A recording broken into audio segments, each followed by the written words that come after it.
Good evening, ladies and gentlemen, and welcome to your TVC News of August 28th, 2020.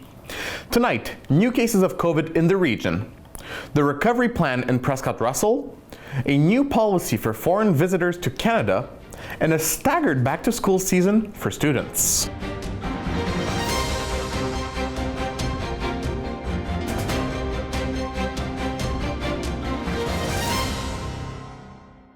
The retirement home Auberge Plein Soleil in Alfred Plantagenet has just declared a positive case of COVID-19. The retirement home is therefore obliged to close its doors to all visitors. All families of the residents have been notified of the situation. Residents and staff were tested last weekend. However, none of the residents and staff showed any symptoms of the disease. Meanwhile, Plantagenet's Pinecrest Long-Term Care Home is currently preparing for a second wave of COVID-19. We remember that 11 residents have died as a result of COVID-19 in the Pinecrest home. And the Eastern Ontario Health Unit announced a case of COVID-19 among employees of a group home in Chennai. The employee, who lives in Quebec, is in isolation. The health unit has made arrangements for all staff members and also residents of the home to be tested. The Eastern Ontario Health Unit recorded 2 new positive COVID-19 cases this week, bringing the total to 189 cases. Eastern Ontario has seen an increase of 5 positive cases since this week. There are now 10 active cases in the region. 6 of these cases are in the United Counties of Prescott and Russell, 3 in the United Counties of Stormont, Dundas, and Glengarry, and 1 in Cornwall.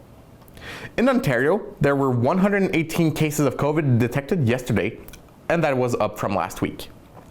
The province continues to perform roughly 20,000 tests per day.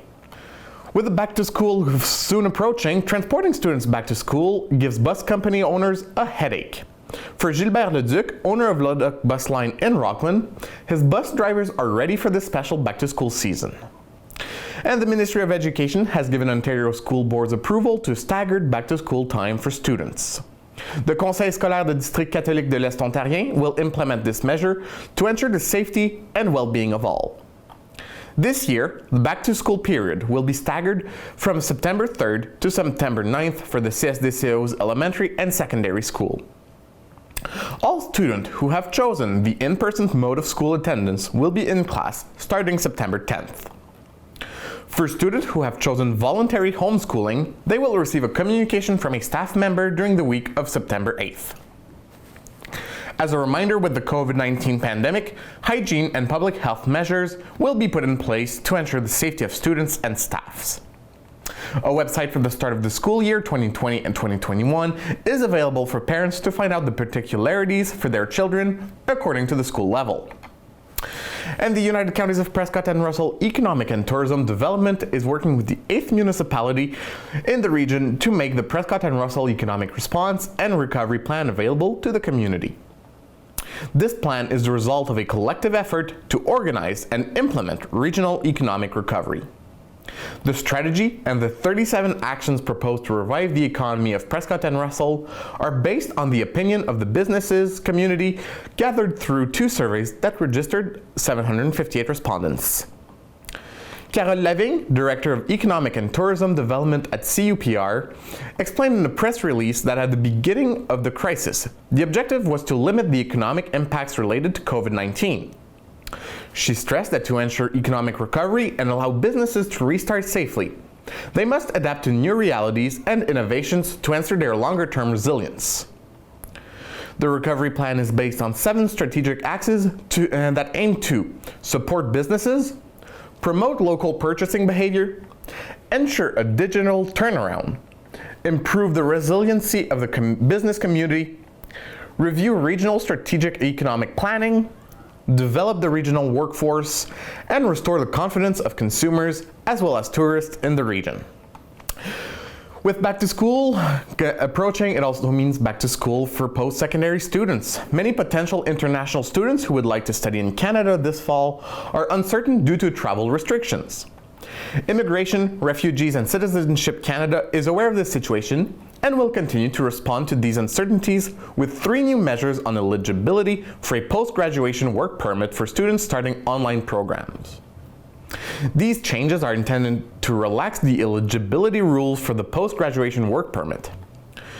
program for students who need or want to start their Canadian Studies online program or from abroad. 3 changes have been made.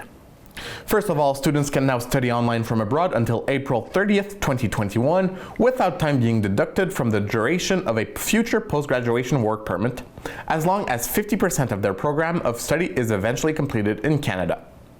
Secondly, students who have enrolled in a program of 8 to 12-month duration with a start date between May and September 2020 will be able to complete their entire program online from abroad and will still be eligible for a post-graduation work permit.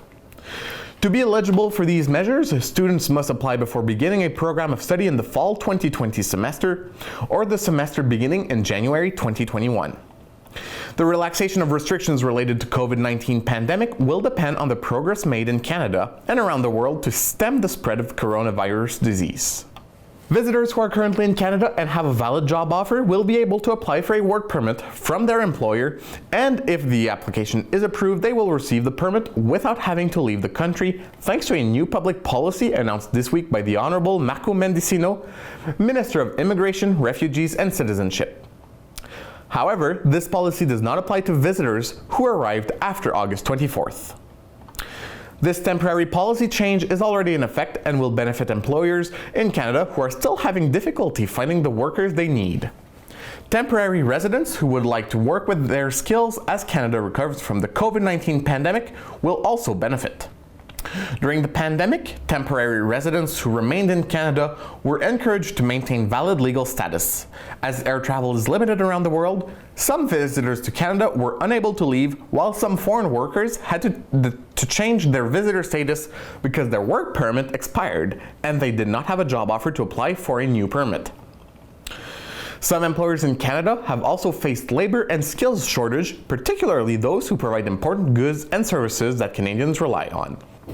In most cases, however, visitors are not able to obtain a work permit while in Canada, particularly those whose employers have approved their hiring through the Labour Market Impact Assessment process.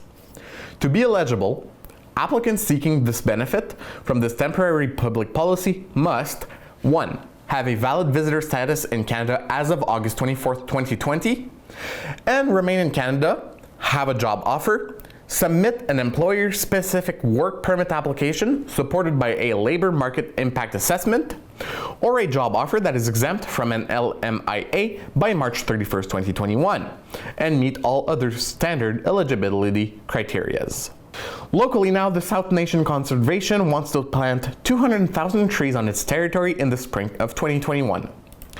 Since 1990, the organization has planted 119,000 trees per year. The NTC invites landowners who reside in the service area to plan their future planting projects. The various planting programs administered by the Conservation Authority allow citizens to obtain native trees and shrubs at a lower cost. The South Nation Conservation offers grants for tree planting initiatives along agricultural fields and waterways. Planting trees reduce erosion, protect water quality, and increases forest cover. Since 1990, the NTC has planted more than 3.4 million trees in its 4,441 square kilometer watershed in eastern Ontario, including more than 160,000 trees in 2020. The United Counties of Prescott and Russell and Prescott Russell Tourism announced yesterday the launch of a new partnership with Bell Media and CTV to promote agriculture and agritourism in the region. This regional partnership has come together under the banner of Fields to Forks. The campaign, produced by Bell Media, will air on CTV, Ottawa Television, and Pure Country 94 Radio until October 4th. It will feature several bilingual agritourism businesses through a series of vignettes, in addition to a weekly report on CTV Morning Live every Thursday. The Green Path, homemade soap in Van Cleek Hills Farmers Market, Ferme l'Artisan, Van Cleek Hill Winery, Villeneuve Orchards, Ferme Avicole La Violette, and Popsilos are among the farms and businesses that will be featured. The municipality of Clarence-Rockland and the nation are moving forward with the drinking water distribution project. The agreement between the two municipalities is for a 20-year term with an option to extend. The mayor of Clarence-Rockland, Guy Desjardins, says he is proud of this historic agreement with the nation. He explains that the Ottawa River is an excellent source of water supply and that this project will generate additional revenues for the municipality. The project consists of installing approximately 10 kilometers of water main between the Chennai Water Reservoir along Indian Creek Road along the nation's existing water treatment plant in Limoges. This project will provide better service to the citizens of both municipalities and allow for growth. Construction of the new water line from Chennai to Limoges is scheduled to begin in the summer of 2021 with an estimation construction cost of $10 million. The municipality of the Nation will provide Clarence Rockland with an initial $2.6 million for the existing infrastructure. And are you considering selling your house? Well, now may be the right time for it. Recently, a house in Orleans sold for $252,000 over the asking price of the property. This is largely due to the housing market being saturated with buyers with a lack of properties for sale. So if you are selling your house, be sure to have a place to stay in case you sell before finding another property.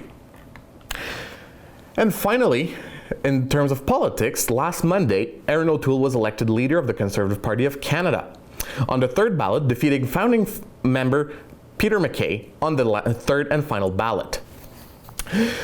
Mr. O'Toole assumed on Monday the office of the leader of the official opposition as well as the leadership of the Conservative Party. He already spoke with Mr. Trudeau, the Prime Minister, about several issues which should be included in the speech of the throne on September 23rd. We'll see what will happen with this cooperation. Well, there you have it, ladies and gentlemen. Thank you for joining me for another episode of TVC News. See something that could make the headlines? Feel free to send us an email at nouvelles@tvc22.ca. Once again, thank you for joining me. We'll see you next week.